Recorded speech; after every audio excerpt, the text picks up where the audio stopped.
কিশোরগঞ্জ জেলা পরিষদের নতুন প্রশাসক হিসেবে দায়িত্ব নিয়ে মাঠ পর্যায়ে ছুটে বেড়াচ্ছেন খালেদ সাইফুল্লাহ সোহেল খান। এবার স্থানীয় একটি মাদ্রাসার বিদায় অনুষ্ঠানে গিয়ে সেখানকার সুশৃঙ্খল পরিবেশ দেখে মুগ্ধ হলেন তিনি।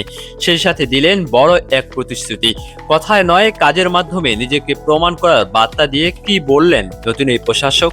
আজ বৃহস্পতিবার কিশোরগঞ্জের টুটিয়াচর মাজহারুল উলুম দাখিল মাদ্রাসা 2026 সনের দাখিল পরীক্ষার্থীদের বিদায় ও দোয়া অনুষ্ঠানের আয়োজন করা হয়। অনুষ্ঠানে প্রধান অতিথি হিসেবে যোগ দেন কিশোরগঞ্জ জেলা পরিষদের প্রশাসক জনাব খালেদ সাইফুল্লাহ সোহেল খান। মাদ্রাসার শান্তিপূর্ণ ও সুশৃঙ্খল পরিবেশ দেখে তিনি মুগ্ধতা প্রকাশ করেন। আপনাদের এখানে এসে আমি টুটিয়াচরের এই মাদ্রাসার কথা যেভাবে দেখে গেলাম, যেভাবে সুশৃঙ্খলভাবে শান্তিপূর্ণভাবে আপনারা বসে আছেন, দেখে আমি যে খুশি হয়েছি। আমি আপনাদের জন্য আগামী 1 থেকে 2 মাসের মধ্যেই কিছু ব্যবস্থা করা যায় কিনা আমি সেটা চেষ্টা করব।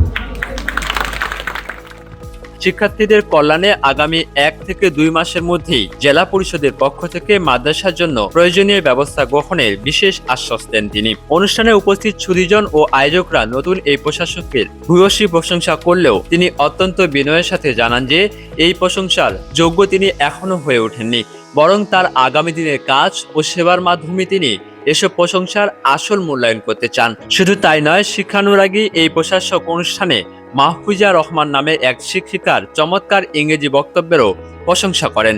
আপনাদের যে টিচার, ইংলিশের টিচার, সম্ভবত ভদ্র মহিলার নামটা কি জানি না, মাহফুজা রহমান, এত সুন্দর করে উনি বলছিলেন, আমি জিজ্ঞেস করছিলাম যে উনি টিচার কিনা। আমার খুব ভালো লাগছিল। দায়িত্ব গ্রহণের পরপরই শিক্ষা প্রতিষ্ঠানগুলোর প্রতি এমন আন্তরিকতা এবং সাধারণ মানুষদের সাথে মিশে যাওয়ার মানসিকতায় মুগ্ধ কিশোরগঞ্জবাসী। স্থানীয়দের প্রত্যাশা তার এই নেতৃত্ব জেলার সার্বিক উন্নয়নে নতুন মাত্রা যোগ করবে। মাহমুদ বিন মারুফ, নিউজ ডেস্ক, ডেইলি সকালবেলা।